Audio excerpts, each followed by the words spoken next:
Manu and me met. Basically, we like just jammed accidentally. One of our friends put us together, and he came with this hand sonic machine, and I was DJing, and it just gave the whole experience. It was a mistake. It was not planned that way, but it just ended up it being something totally different, and the crowd response was insane. Basically, so we didn't have a plan to play together. It was a complete accident, and when we saw the response of the crowd, we basically just laughed about it and chatted and said that, oh, we should try doing this once more for fun.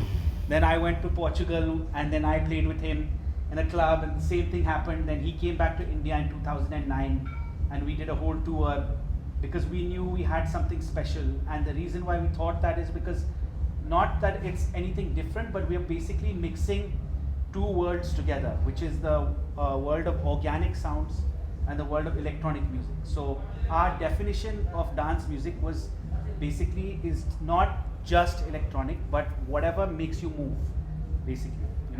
So that's where we came together, and for 10 years we've been touring every year. In India we tour for 2 months, and then I tour with Manu in Europe, and basically that's our history.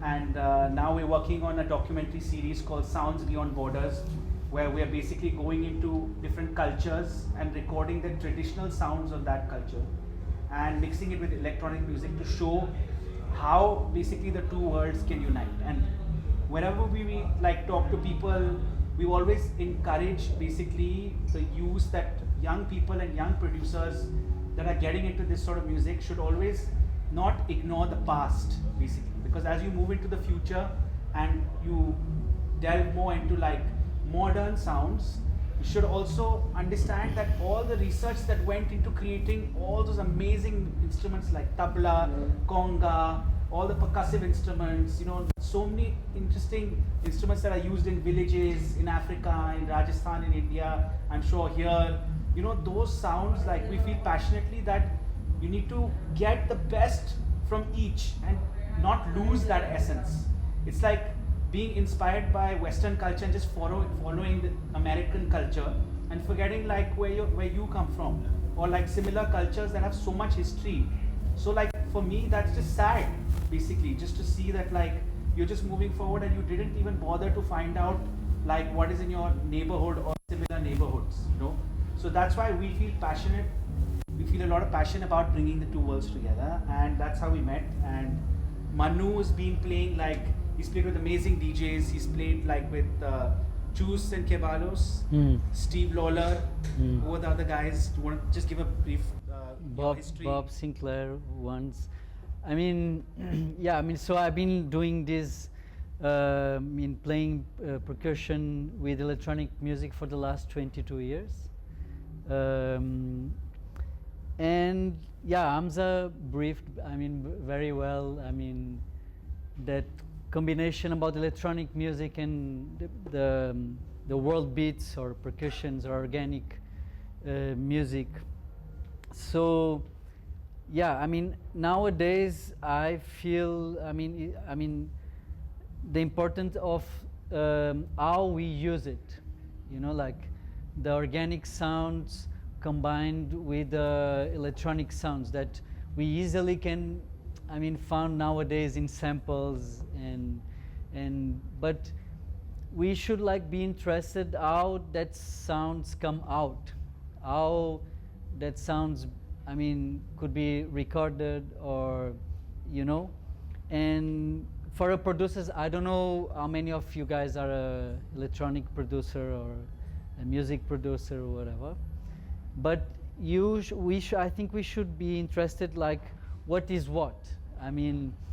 Obviously a tabla for you guys is easy to recognize, but even like if we go deeper on the percussion, we'll feel like, oh, congas is also easy to find, but we can find in Brazil, imagine what we can find deeper in Africa and so on. Then the richness of percussions, instrument sounds, and organic music will like give the value for your productions, And here, who is like producing nowadays electronic music or so on? You, okay. So, okay, okay. So, DJs, and who all are DJs? okay. So, you see, like, as Hamza told, like, music is supposed to be done to make people dance, no? And if we go back in the days on the tribes, they are already doing the parties, no? Really well with, actually with instruments and obviously with percussion instruments, the drums, you know? I always say, like, who knows on the future, I mean, the electricity, I hope, will be there. But if it's not, now, I mean, we will realize, I mean, how simple, with like a few instruments, 1, 2 drums, we can make people dance for hours, no? So that's what we actually do. I mean, it's fun, like how it happens a few times with us, like we just be playing for 6 hours non-stop. And to be honest, I feel, I mean, personally, from my perspective, is a lot of the energy of the drums and the percussion, this organic kind of vibe that makes you go in a different state of vibration. And, you know, obviously music is all about vibration. An instrument gives us that kind of frequency. The richness of the frequency, we know that comes from the instruments. I mean, obviously, I mean, so, yeah.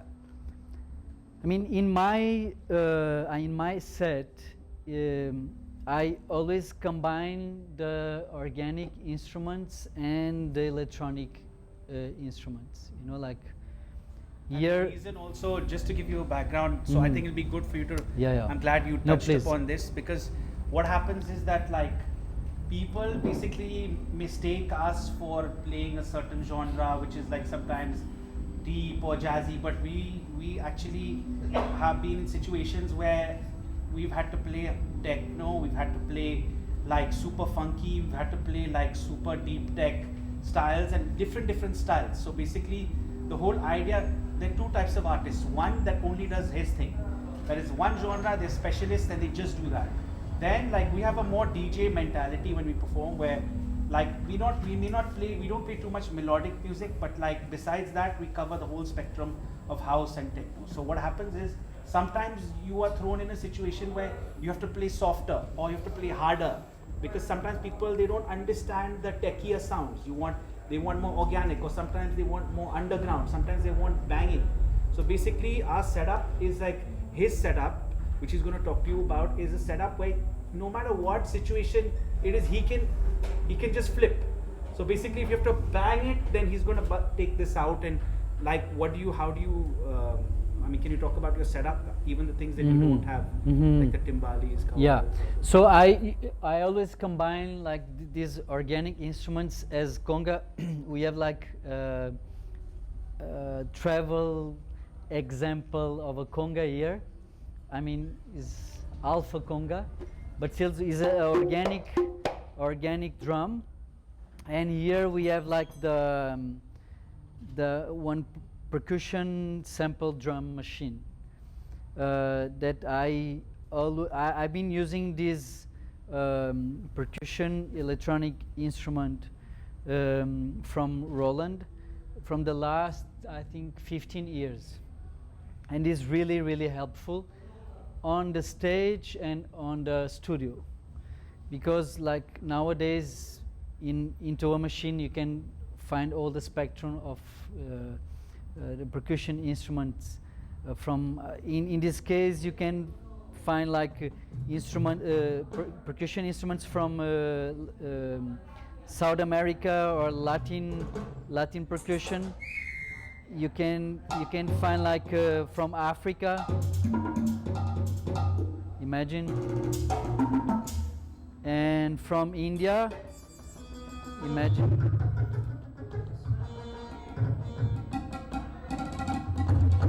Just example, and then you can go like for like a drum kind of machine. And yeah, you can like play with filters and so on. So I mean, when we come for the electronic side, nowadays there's, I mean, kind of no limits. We know, like, for the ones that are used with the Logic, with Live, there's no limits nowadays. No, you can like go mad, and it's super nice. So we are in a age, in a times that we have access to everything.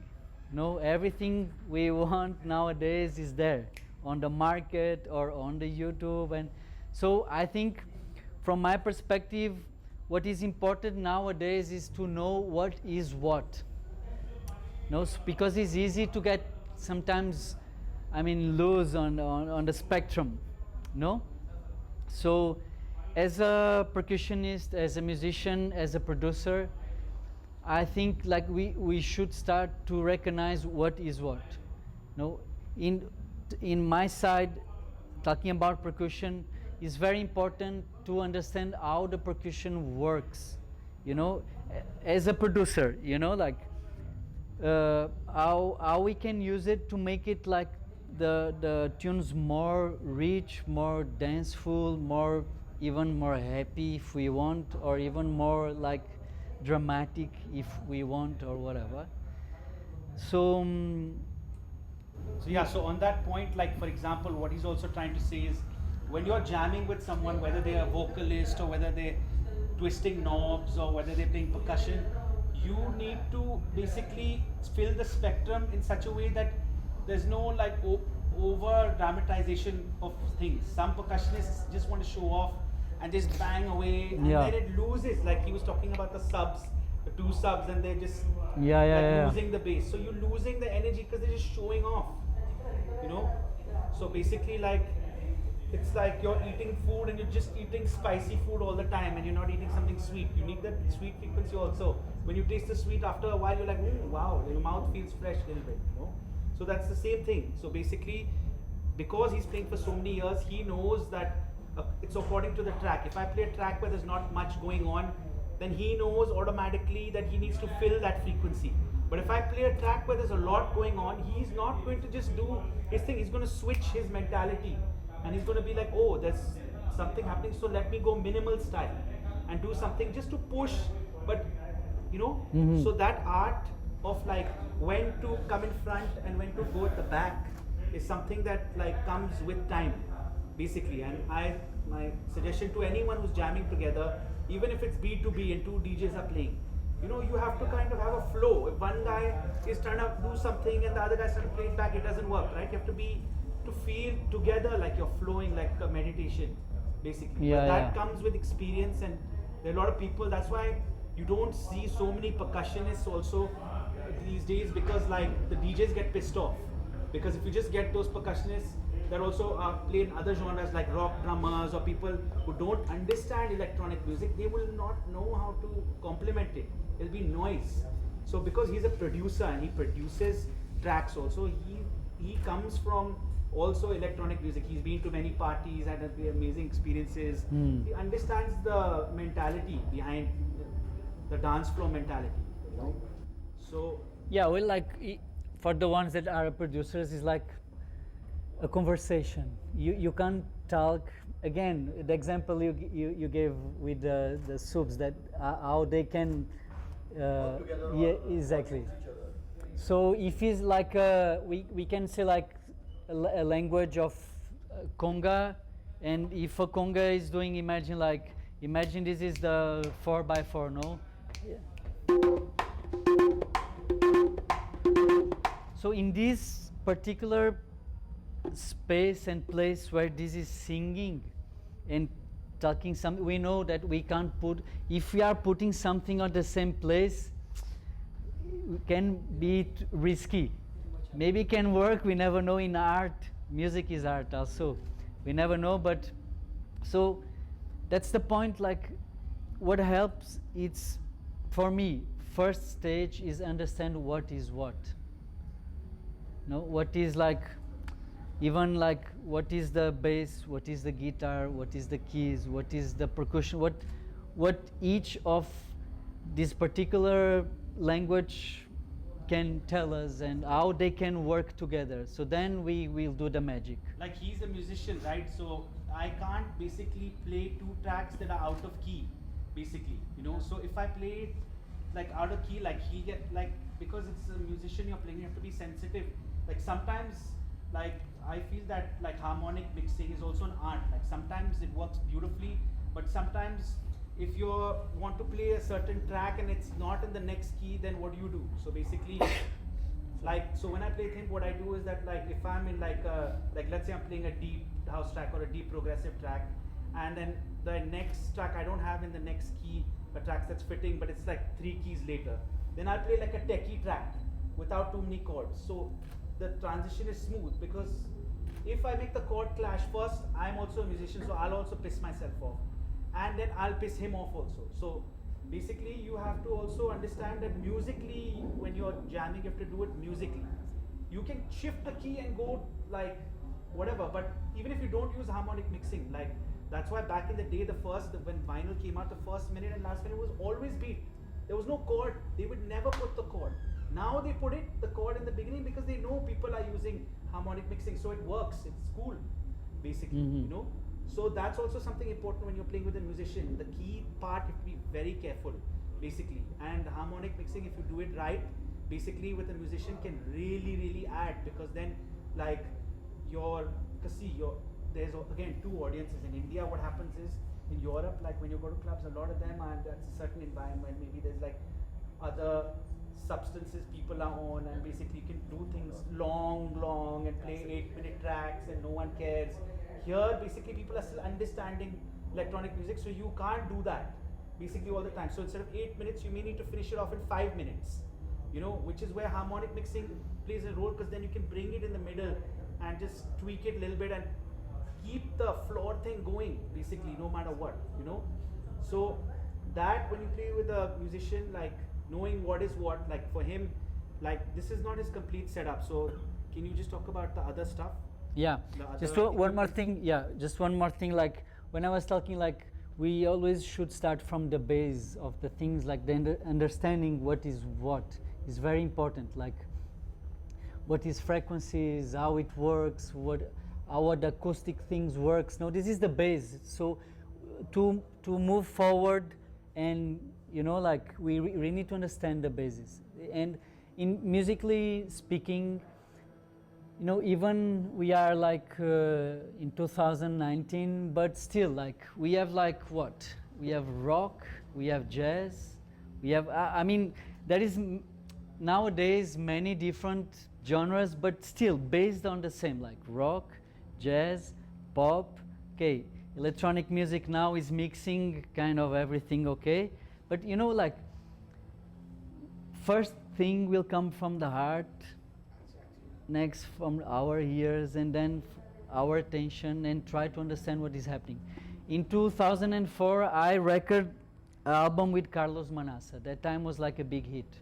He was like the Juice and Stereo Productions and Juice and Kibalos, that tribal house king of Portugal at that time. So that time Carlos was like wants like to use tablas on the track, and I was not really into the thing of the language of the tablas, and I was like feeling like, okay, I will not play like traditional classical Indian music using the tablas, but okay, this is, I mean, someone is asking me for this particular sound, so I went to study and see like, oh, what is this, what is that, how they use. So it's our first stage is to understand what is what and start from the bottom, you know, like, okay, if nowadays in electronic music the most used is congas, no?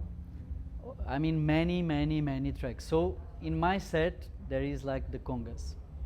Usually I use the quinto, that is this one, and the conga is the bassful one, so there's like 2 kind of voices. Yeah, I use the bongos. All of them are coming from Cuba. People say like from Africa. No, from Cuba. Yeah, So bongos, congas, timbales, you know, the sound of the timbales, the highs frequencies is really similar from the doll, you know, and drum machine, electronic percussion sample machine, and that's it. I mean, I can go more and more, Foot but pedal, you try to. yeah, loop station also, but I can go more and more, but still, I mean, we can't care like all the percussion stuff. Yeah, so we have weight restrictions over here. That's why you see this. Otherwise, before it was a full conga with wood all the way till the bottom. Yeah. But we would have to pay excess baggage for our gigs. So we did this so that like it cuts. Jugard. Yeah. Yeah. Yeah. How many instruments are you running around with right now? How many instruments are you carrying around? Now, this tour we start to using like 2 travel congas. Okay. This one, the other one, drum machine or percussion drum machine, and timbales. That's it. And yeah, cowbell also. Yeah, and cowbells, 2 cowbells. And foot pedal also he's got. We tried that yesterday, first time. Yeah. But it's not synced. So basically it takes time for him to figure out. So organically he was looping few things, but then you have to switch it off when it goes out. But it was a cool thing. So it's just a. But like what he's saying, like the basic, he had to study the tabla. Now, for example, I opened up like some of these charts, like the disco chart on Beatport, right? Or Jacking House, like for example. All the people, 80% of the tracks, the tools they were using with the voices were out of key. And they're in the top 100, basically.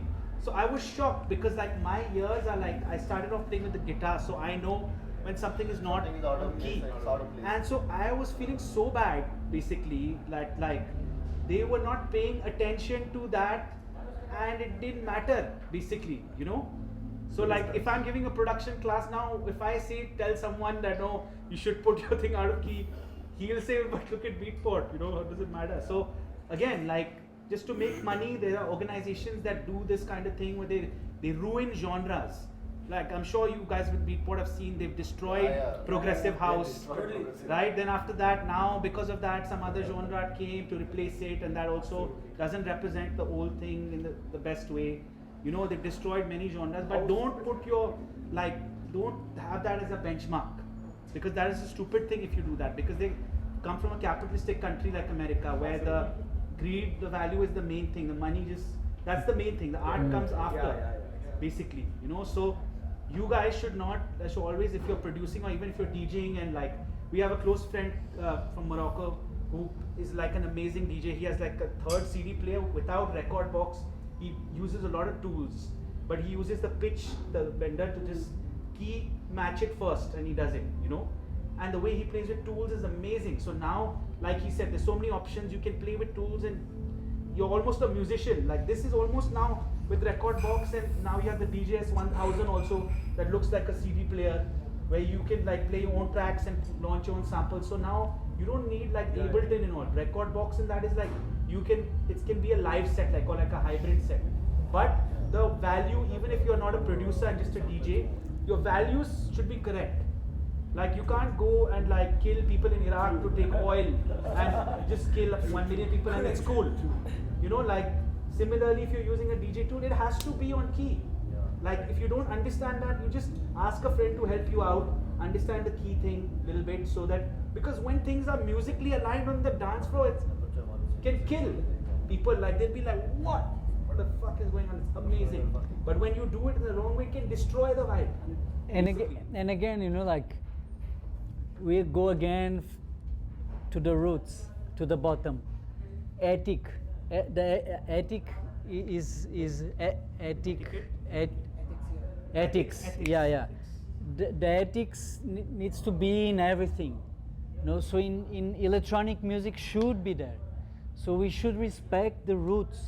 No, I mean, that's why people now, they don't care. Like, okay, one voice, I mean, and it's okay. It's out of tune, it's okay. But no, and the respect, zero. Don't matter. I mean, that will cost I feel to the genre. yeah, you know, like in 5 years, 10 years, 20 years, who knows, like, I mean, if we don't care about the genre and how we use, let's see, I mean, what's gonna happen. I Like mean, you said, music is an art form again, right? Sometimes maybe things out of place also sounds good. It doesn't. Can be yeah. a possibility. Sometimes maybe not being in the key also can sound fantastic to the ear. I think there are no boundaries or regulations. I mean, out of key will not sound fantastic for sure. You're talking about the detuned effects. Yeah. Those are like cerebral MDMA type things, but like those are still like they're just doing it a little bit on purpose. You know when they're doing it to play. Like it's on purpose. It's not like one thing is clashing. That's like chord clash. What you're talking about is a little different. That works, but there's a difference between detuned effects and like clashing of chords. I mean, out of tune is like, let me see if I can.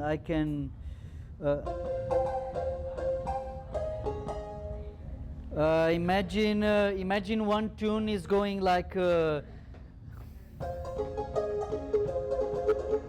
Okay, okay.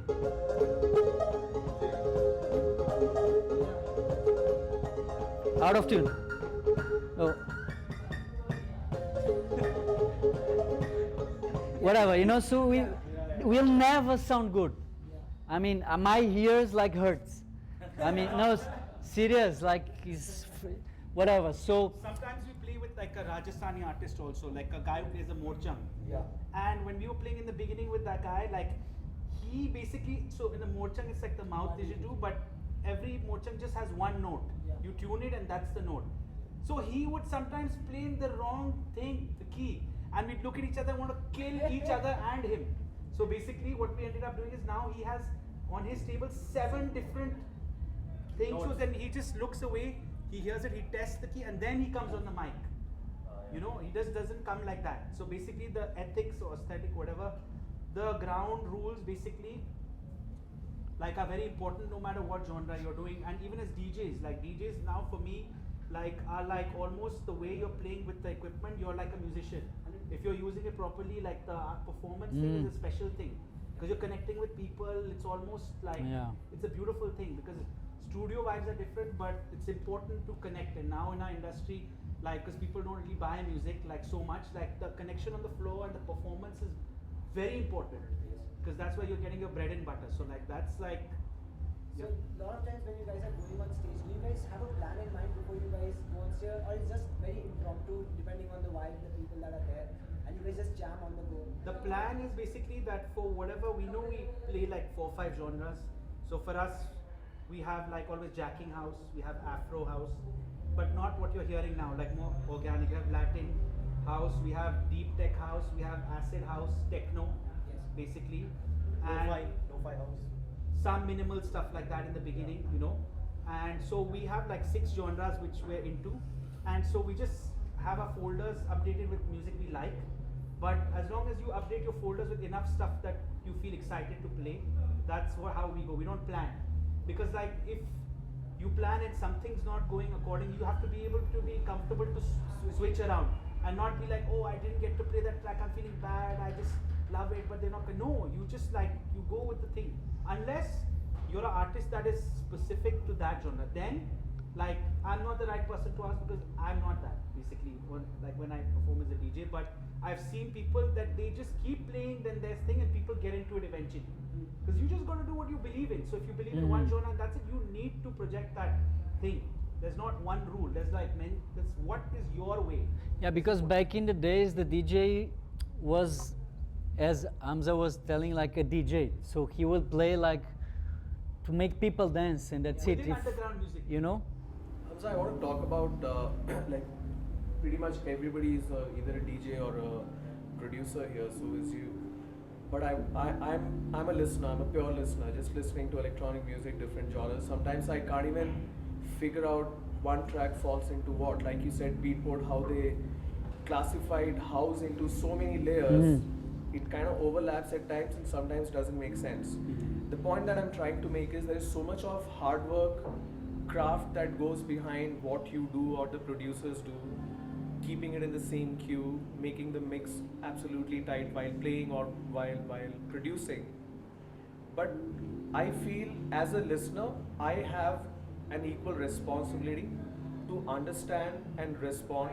If somebody is playing, like he said, sometimes off key sounds good. Yes, it does sound good, but off cue doesn't sound good. But not many people can figure that. Yeah. Nick Warren played in Hyderabad last month. He played last year, phenomenal set.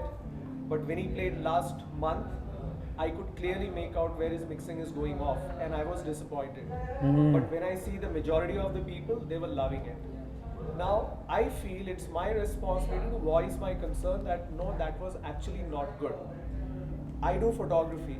I saw one person's exhibition where there are 10 pictures where the subject is out of focus. And apparently what happened is he's not able to focus right, and he made a pattern out of it, and that has become an art. So maybe as a producer, somebody is making off-key production or mixing off-key, and people think maybe this is a new thing and they lap it up. Can happen. I mean, As a listener, I mean, yeah. am I paying attention in terms of my understanding of the music? Because end of the day, you're playing for me, and Okay. I'm receiving it, but am I in a position to judge is it right or wrong? Let me So tell you as one a thing. Producer, what do you think is your responsibility? Okay. Maybe if it hurts, gonna hurt your ears. That is your eyes. Sorry. That is very important. And maybe gonna hurt your soul. Okay. And it's also very important. But still, why I'm telling this? Okay. This is very interesting. Okay. So Masure Emoto is a Japanese scientist that made a very cool experience on sound and frequency. So he wrote a book, his Message from the Water. I don't know if you guys heard about. So what he did was he took like microscopic photos from water before expose water to sound and even to intention. But mostly with sound. Okay, like imagine he exposed that water, you know, like to classic music, Chopin, whatever, Mozart, whatever, and same experience with like thrash metal, whatever. Huh? So he took the macro photo before and after exposing the water, and you know, like the second macroscopic, the image is like the ice. You know that pattern of the ice that we usually see on the boards of the ice, you know that, you know, the crystal, you know. The ice flakes. Yeah. So what happened with like with good sounds, that crystal comes even more bigger and beautiful forms, Like an image. and yeah, and the colors comes like more colorful, Colorful. you know. And with bad music, no form at all, it comes with a mess and no color. So this is we are 75% of water. So from this perspective, we can see how that can affect other thing, like, you know, like there is some people that have absolute, I don't know the name in English, perfect audition. That means if I play a note, they will say, look, this is A major 7, blah, blah, blah. You know that, no? So if, and there is a percent of people that are like that. They suffer like hell when they listen. No. This is true, guys. This is, I know people like that. If you, you're like, oh fuck. It hurts. It hurts. So that's the point, you know. So yeah, again, from the bottom, we just need to see it and try to understand what is what and put attention. Okay, let's analyze from this, from that, and at the end will work, I'm sure. Because now in electronic music, people, it's become so wide now that you can do something super like underground, but super like organic, or even throw vocals, make like almost something mainstream and pop out of it, you know, as well. So you have so many options to go whichever way you want, you know. So, and like, experimenting and doing something that's like different, that hasn't been done, that's also part of it. How do you think genres evolve? Basically, back in the day, we didn't have so many genres. Slowly they came. and there's always room for making things better. So that Fortet mixes the Lata Mangeshkar track in evening side and morning side and just putting 1970 sample and just putting it in this track. Yeah. It's like something else. Fortet. Yeah, Fortet's also. Yeah. You know one thing, like I feel like nowadays with the producers, with electronic music, you know, how we can do music nowadays. Okay, like 15 years ago, 20 years ago, we will need like a bunch of, I mean, one synthesizer, one drum set, one microphone, 15 years ago. Nowadays is everything, one laptop and one hard drive with a lot of samples on it. Nah? So for me, the analogy of these times nowadays, you know, is like we are imagining living a time where everyone have access to money, free money, you know, and you can do whatever you want with your money. And it's time to prove what we can do with our money to make it a better world or a, I mean, dustbin world. Yeah, I feel like that, bro. And the point is not that like there's room for all genres to exist. Like now in India, because the electronic music scene is like maturing, you know, when it was few years ago, people were almost like taking sides of genres and it's getting like cliquish. This genre everyone is friends, this genre everyone is friends. It's not like that. Like, you know, it's like you have to have the best DJs in the world, like Carl Cox or Laurent Garnier. They play from disco to techno, the whole thing. Yeah. Basically, that mindset has to come here. Basically, like that, you have to be. If you don't appreciate one genre, that maybe it's your loss. Basically, you know, like there's no set rule as such that you have to do just one thing. Absolutely up to you to entertain the crowd. That's what Yeah, exactly. I recently attended the Ricardo Villalobos. Mhm. So it said he played for in 9 hours. Vietnam. Where did you? Vietnam, episode. He played 9 hours. Yeah. And he took techno, house, minimal techno, lo-fi, afro, and everything. Suddenly he was like playing one track which is like 30 minutes loop. It is going and it's keep on going and going and going and going. So like probably it was- you must have gone to the restroom, bro. by then. I mean, nowadays you can, nowadays you can combine a lot of stuff. Restroom tracks. Yeah, there's probably 9-hour break. Started at 4 o'clock, he ended at 1 o'clock in the afternoon. Yeah, nowadays, I mean, you can combine a lot of things with music, whatever. So yeah, so that's why I think it's really important, like, to understand the roots of the, I mean, all the spectrum. One last question, since you mentioned that you guys play so many vast genres of music, right? And I just wanted to ask if you guys enjoy playing longer sets, or do you guys enjoy playing like an hour and a half, 2 hour sets, or probably compared to a 6-hour set, which you want to, you know, put it out there and experiment with each vibe and each genre and understand the people and just keep giving it to them? Yeah, that depends. Obviously, it depends on the vibe of the place also. Like On the crowd the also. gentleman who was here before was talking about his responsibility as a listener. Yeah. Like they're the ones that push you. Like Mm. basically, so it's like you're not the only part of the equation. It's them as well. 100%. So basically, if there's an environment where like people want that type of situation, like we went Goa once and they told us come play and start your set at 10 o'clock. You know, but then we were like, no, we want to play for sunset. So they said, okay, instead of playing 10 to 12, play 6 to 12. Like, just we convinced them, and they were like, cool. And then people just started to figure out, and slowly, they all started coming in from random places. So basically, the longer sets is always better because, like, for us, we prefer because we can really, once you get in, it takes some time to get into a flow. Yeah. Basically, where you're not thinking, you know.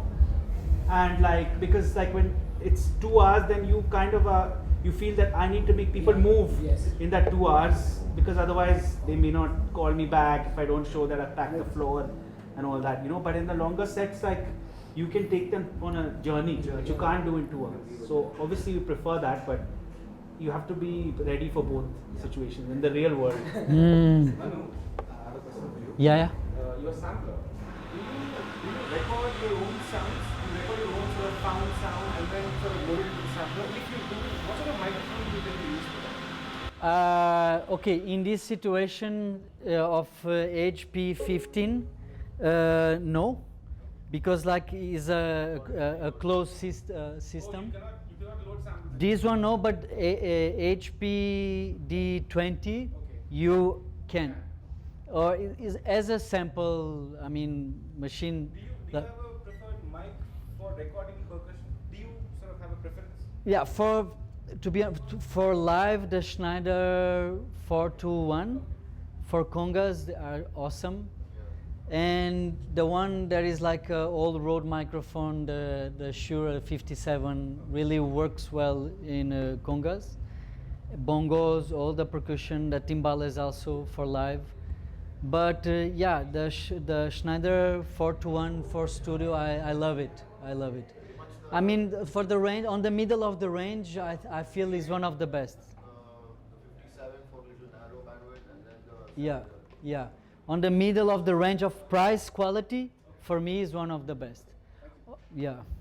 I mean, and all the ribbons, two overheads really can help to give like the room. those mics are pretty much standard for all the tech riders. Yeah, yeah. Is that yeah, yeah, Yeah, and the C1000 is pretty much around. yeah, yeah. Thank you. One last question. So when you guys performing live, do you have a guy who's sitting on the line mixer too? No, I think. No, Or we do that how mix do you do before. your routing? We do it before in the sound check. So we go first, we just like he sets up, they put the mic, then we go and just check the volume in the EQ of each. Sometimes you have to sharpen it, or the low mid we need to cut basically, and like put small room reverb, not like an echo thing. He's routed straight to the line mixer, and the DJM is going. I mean, to the it line depends. mixer. If it's a proper, they have proper Proper thing. equipment, then he'll go directly to the mixer. Okay. Basically, and then this will go also to that mixer. But sometimes the Jugaad setup is basically yeah. here into his small 4-channel mixer, Right. and then from that into one of the channels. Because then will be easier to control. Yeah. I What mean, about your monitoring scenario? Are you on the in-ear routed to the?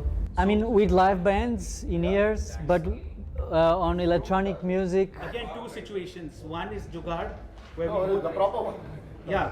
But the proper one is that he has a floor. I have two left and right, because I hate the one monitor thing. You see, I can't So stand that. you want two, and then he wants. I want two, but on ear level, and then Okay. he basically can hear one of mine, and he has like one either in front or back floor monitor. Of the one that is going to you. No, so no, it's three. One for me, two for Yeah. the king.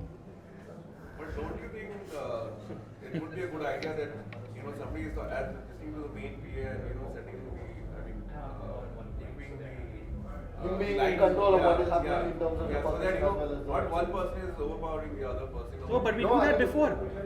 We do the sound check before and set We it. do that, but But we don't move the if you do volume. an hour more than 2 hours set. After an hour, probably you're not listening to the main PA. Main PA is still. Yeah, but like we tell the guy that if something happens, like let's say one track comes a little bit, the masters will look. Basically, I look at the lights over here, so I'm very conscious of like. Where your level. The Yeah, meters. like I don't just do it like randomly. I look at the two. I usually keep headroom. There's So an imbalance. They'll hear it on the monitor. yeah, we'll hear it on the monitor as well. If their monitoring is sorted in terms of the response and the level, then you should be pretty Yeah, much be able exactly. to figure out. If a Tom is standing out in the mix, I'm sure they'll be able to pretty much. And some gigs, like for example, we play in high spirits a lot. The guy knows us, so if we know the guy, we tell him, listen, if it's little off, just take care of it. If there's some random guy, basically, then we don't. We just say So you just go out probably listen. bathroom Ricardo track. Anything that you want to say in terms of your traveling experience or About, sorry? about touring and traveling experience that you want to I love to tour. I love to be on the road. Yeah, I mean, on tour, on the road, on the stage, you really need to be flexible. I mean, obviously, if you reach that place that you will be like a superstar or whatever, then you can act like an asshole. But but on the way to reach there, you need to be very flexible and just, I mean, Jugaad style. Sometimes is awesome conditions, everything is like there. Sometimes it's like horrible, and you need to be focused in your thing, because other way that stuff will take you out the energy, like, and you're gonna lose what you really needed, that is like your energy, no? So because again, I believe in this, what gonna eat the dance floor or the people will be like your energy, what you are representing. For me, from my perspective, you know, like, it's very important for me what that person is like giving to the crowd. It's not for me only about the sound, but it's like that combination. So, you know, in these kind of situations, if like the system is not playing well, I mean the speakers is not like, you need to be, I mean, focus in what you want to do, why you are there, you know, like, So instead for of what? arguing with the people, you just take over, like the sound guy who's an electrician doing sleeps. Yeah. You just go and take over, and you just fiddle and you do whatever you have to. You can't scream at him because he doesn't know how to do it. So then you have to jugaad it. basically. You know, like one time I can tell this. One time, okay, I just bring the Ensonic with me, was in the warehouse. Warehouse Bangalore. And then what happened, I was trying to plug in and the thing just broken. Oh shit. Really, like no way to fix it. What I did, I sang. But I tried to do MC. So Or we that's put like reggae style super echoes, and he was just like whoa, whoa, blah like blah that. house, whatever. So you see, like, you need to, Because he would Yeah. not pay us then. So basically, like So you that s- is proof that. so you like, see, like, you need to jugaad. Improvising, yeah. Yeah. Are we getting a new EP from you guys called Jugaad? Yeah. Why not? I mean, actually in Portuguese, jugar like this, jugar, means like play, like, you know. Oh wow. So somehow is playing with something, like, Very naturally to you, Manu. you know. Yeah. So that's it, guys. Give it up, Thank you. Jugaad.